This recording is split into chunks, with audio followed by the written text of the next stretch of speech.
नमस्कार.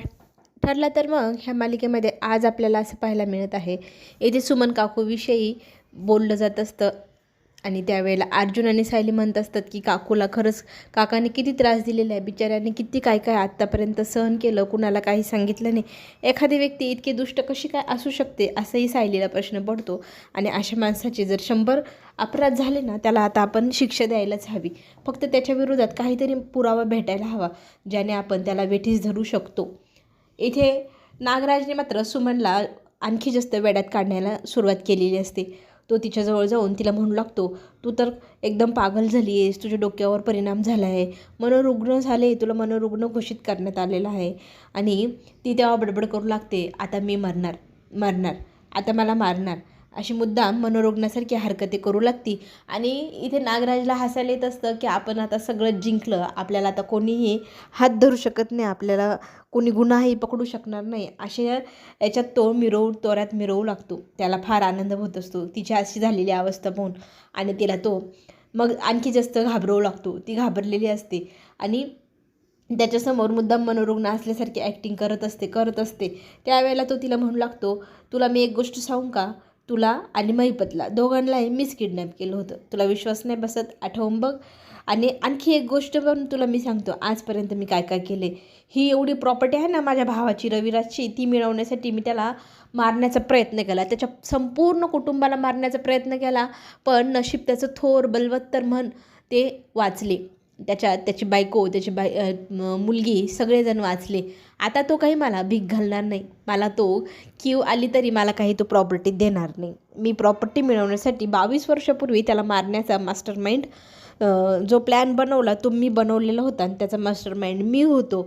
आणि हे सगळं सुपारी वगैरे मी महिपतला दिली होती की रविराजला मारायची. ही माहिती आजपर्यंत मी कुणालाही सांगितलेली नाही, पण आता मी तुला सांगू शकतो. आणि तू कुणाला सांगणार तर तुझ्यावर कोणी विश्वास ठेवणार नाही, कारण तू आहे मनोरुग्ण. तू जाऊन सांगणार कोणाला, रविराज किल्लेदारला, सायलीला. आणि ती फक्त आता निशब्द उभी असते, काहीही बोलत नाही, एकटक ती नागराजकडे पाहत असते. नागराज मात्र छाती ठोकपणे सांगू लागतो की तू आता मनोरुग्ण आहे, तू ह्या मी दिलेल्या गुन्ह्याची कबुली कोणाला सांगून तुझ्यावर कोणी विश्वास ठेवणार नाही. आता तू फक्त ह्या गोळ्या खायच्या आणि जिवंत राहायचं. आणि माझ्या मनात जर आलं तर ह्या सगळ्या गोळ्यांचा डोस मी तुला एकदाच देऊन कायमचं झोपवून टाकू शकतो, कारण मला तर तू काही उपयोगाची राहिलेली नाही, माझ्या डोक्याला ताण होऊन बसणार आहे तुझा. असं म्हणत तो तिला ढकलतो आणि रूमच्या बाहेर निघून गेलेला असतो.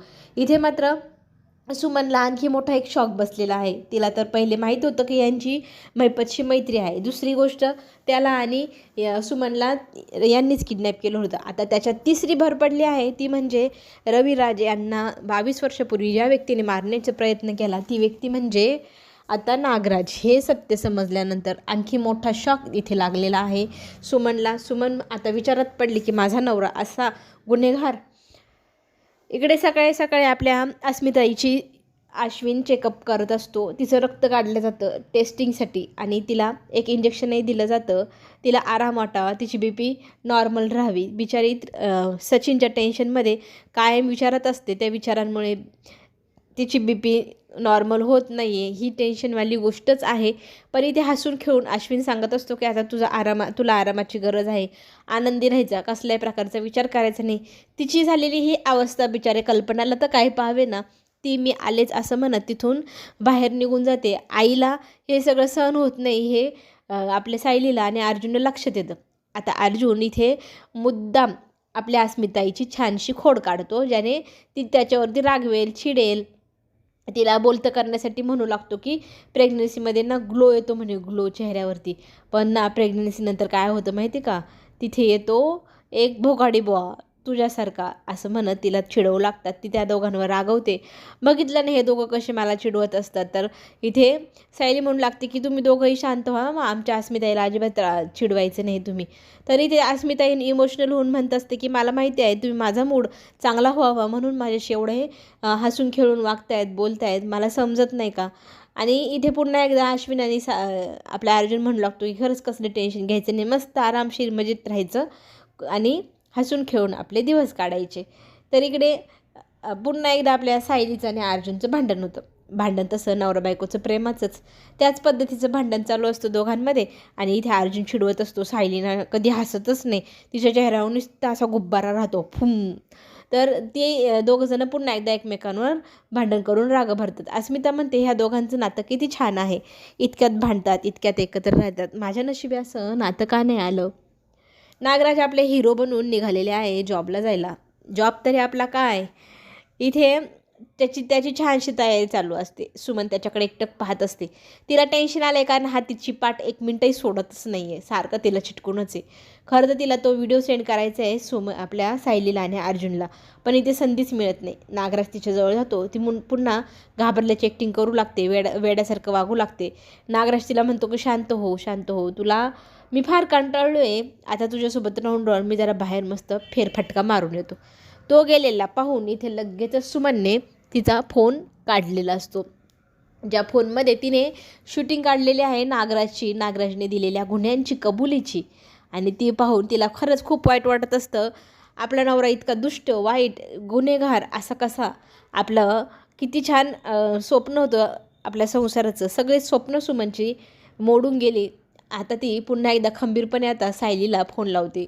आणि इथे सायली गप्पा मारत असते अस्मितसोबत, तितक्यात फोन वाजतो, मग ती साईडला जाते. फोनवरती बोलू लागते, काकू काय झालं आहे. तर काकू सांगू लागते की मला ना तुला एक गोष्ट सांगायची आहे. माझ्यासमोर नागराजने आता गुन्हा कबूल केला आहे.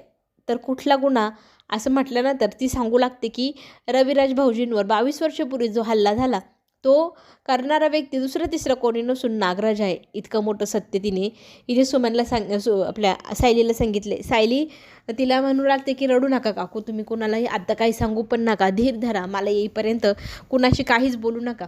तर व्हिडिओ सेंड करते असं म्हटल्यानंतर सायली म्हणते व्हिडिओ पण सेंड करू नका, मी तिथे येऊन तुमच्याशी थेट बोलते.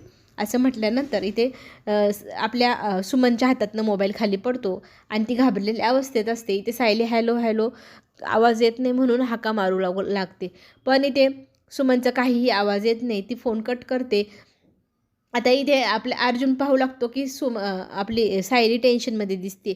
सायलीला मग तो खानाखुणा करून विचारू लागतो काय झालं आहे. तर सायली सुमन काकू एवढंच नाव घेते, म्हणजे सुमन काकूविषयी फोन होता तर आपल्याला निघायला हवं अशी खानाखून करत असतात. अस्मी आणि आपला अश्विन म्हणू लागते की तुमच्या दोघांच्या काय खानाखुणा चालल्या आहे, इतक्यात तर भांडत होते तुम्ही. तर इथे लगेचच सायली हसून म्हणत असते नवरा बायकोंचं काय, इतक्यात भांडणं होतात, इतक्यात त्यांची समेट होऊन जाते. तरी ते आता अश्विन म्हणतो की ताई तुला मी इंजेक्शन पण दिले, गोळी पण खा आणि 1-2 तास तरी निवांत झोप काढ आणि झोप काढल्यानंतर मग आपण निवांत गप्पा मारूया. आता इथे अस्मिता झोपायला जाते.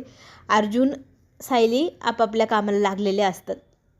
नागराजला पाहून सुमनच्या हातातनं मोबाईल पडलेला असतो. सुमन तो मोबाईल कॉट खाली असा ढकलून देते आणि नागराज तिच्यासमोर हसून राक्षसासारखा म्हणू लागतो अगं घाबरलीस काय, बघ माझ्या हातात घड्याळ आहे का, मी ना घड्याळ विसरलो, घड्याळ घ्यायला मी पुन्हा वापस आलो आहे, तू इतकी का घाबरतेस मला, तुला पाणी आणू पाणी असं म्हणू लागतास. ती म्हणते नको नको मीच माझं पाणी घेते असं म्हणत ती रूमच्या बाहेर पळून गेलेली असते. आणि नागराज म्हणतो हिला काय झाले, जाऊ द्या डोक्याला तापच नाही तरी असं म्हणत तो स्वतःची तयारी पुन्हा एकदा करतो आणि बाहेर निघायला जातो. इकडे आपली महाराणी झोपलेली असते, प्रिया महाराणी. आणि उठल्यानंतर ती सगळ्यात पहिले टाईम पाहते. अरे देवा इतका वेळ झाला असं म्हणत अश्विनला म्हणू लागते की थोडा थांबतो का, मी तुझ्यासाठी पटकन नाश्ता बनवून आणते. तर अश्विन इथे तिच्याशी एक शब्दही बोलत नाही. इथे ती वारंवार त्याच्याशी बोलण्याचा प्रयत्न करते पण तो काय केला तिच्या प्रश्नाला उत्तर द्यायला तयार नाही. मग प्रिया विचारू लागते की तू माझ्यावर रागवला आहेस का, रुसला आहेस का. तर तो तिच्याकडे वळून पाहतो आणि म्हणतो म्हणजे तुला तुझ्या केलेल्या गुन्ह्याची एकदाही अशी चूक वाटत नाही का. अगं तू अन्न फेकण्याचा गुन्हा केला आहे, अन्न किती महत्त्वाचं असतं, अन्नाचा अपमान केला आहेस तू. इथे तो फाड बोलत असतो. प्रिया मान खाली घालून ऐकत असते. तिला माहिती आता आपण काही बोलू शकत नाही, सगळेजण आपल्या विरोधात आहे आणि आपला हा एकमेव प्यादा हाही आपल्या विरोधात गेला आपल्याला ह्या घरातनं 1 मिनिटात उचलून बाहेर फेकून देतील. ती इतकी गोड बोलते ना त्याच्याशी, मला माफ कर, मी पुन्हा असं कधी वागणार नाही असं करत पाया पडू लागते, हात जोडू लागते. अश्विनी ते तिच्यावर रागवतो आणि तिला म्हणतो शेवटची संधी तुला मी देतोय, आता इथून पुढे कुठलाही गुन्हा किंवा कुठलीही चूक तुझी जर झाली तर मी तुझ्या बाजूने ठामपणे उभा राहणार नाही, ही शेवटची तुला वॉर्निंग समज हवं तर. असं म्हणून तो बाहेर निघून जातो त्याच्या कामावरती. आणि इथे प्रिया आता विचारात पडते की काय करू ह्याला पुन्हा आपल्या घोळ्यात घेण्यासाठी.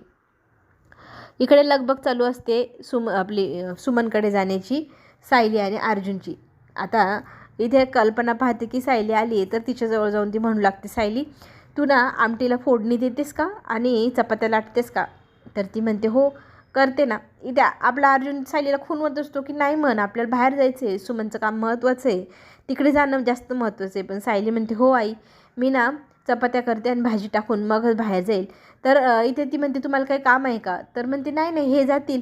तर कल्पना जातील म्हटल्यानंतर खरं तर अर्जुन आता स्वतःच म्हणतो की आम्हाला महत्त्वाचं काम आहे, तर आम्हाला दोघांनाही बाहेर जावं लागेल मम्मा. तर इथे ती म्हणते हो चालेल ना, काही हरकत नाही, मी फक्त विचारलं रे. आणि खरं तर माझी सून तुझ्या पाठीशी खंबीरपणे उभा आहे. तू डोक्याने विचार करतो पण माझी सून मनाने विचार करते. तिने घेतलेल्या भावनेच्या भारत घेतलेले निर्णय हे योग्यच ठरतात. आणि जर तुम्हाला दोघांना महत्त्वाचं काम असेल तर माझ्याशी मनमोकळेपणाने तू बोलू शकते सायली. अगं मी तुझी सासू नाही आई आहे, माहिती आहे ना, आणि माझ्यापासून काही लपवायचं नाही. आणि काम महत्त्वाचं आहे तर तुम्ही दोघंजणं जा, बाकीचं स्वयंपाक वगैरे मी बघते.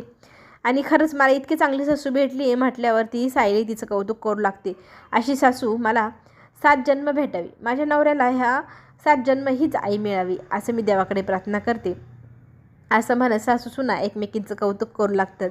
आणि इथे सासूचं कौतुक झाल्यानंतर सासूही सुनेचं करतं की तू ही माझी खूप चांगली सून आहे, मलाही आवडेल तुझी सासू व्हायला 17 जन्म तरी, असं म्हणत तिथे अर्जुन हसत असतो. आता पुढील भागामध्ये आपल्याला असं पाहायला मिळणार की सायली आणि अर्जुन पोहोचलेले असतात सुमनच्या घरी. सुमनच्या रूममध्ये जाऊन ते त्या व्हिडिओला नीट पाहू लागतात. आता इथे सरळ सरळ गुन्ह्याची कबुली इथे नागराजने दिलेली आहे. अर्जुन मात्र संतापलेला आहे. आता ह्या नागराज काकाचे 100 गुन्हे झाले, आता याला माफी नाही. आणि हे सगळं सत्य इतके दिवस सिनियरपासून म्हणजे रविराजपासून लपवलं आहे, ते आता लपवायचं नाही. सगळ्यात पहिले रविराजला हे सत्य सांगायचं, मग पोलिसांना बोलवायचं, असा इथे निर्णय घेतलेला असतो अर्जुन आणि सायलीने.